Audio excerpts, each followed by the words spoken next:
Hello mga ka-busy minds. So kapag nakakita kayo ng device na ganito ang hitsura, ang klase ng device na ito ay Class A type or addressable na smoke detector. So, ang wiring connection nito, makikita natin yan sa loob. Yan. So may tatlong terminal yan.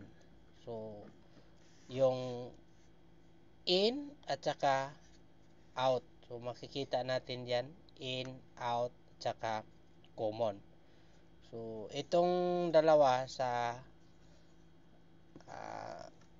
lead indicator niyan. So hindi masyadong ginagamit yan. Depende yan sa design ng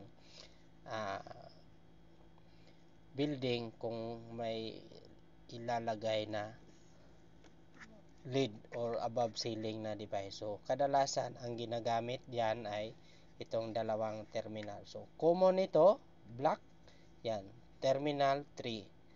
Yung in naman na cable sa terminal 4. Yung out naman ay terminal 5. Ito ang tandaan natin.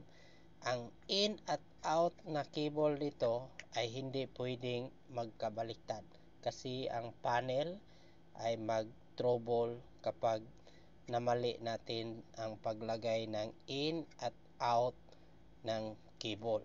So kapag nag-wiring tayo, kailangang lagyan natin ang cable na in, lagyan natin ng marking para sa pag terminate natin ng device, hindi tayo malito kung saan ang galing sa unang device. Okay? So kung may idea din kayo sa mga fire alarm system, lalo na sa mga klase ng mga smoke detector, paki-share naman sa comment section. Okay? Bye bye mga ka-busy mind.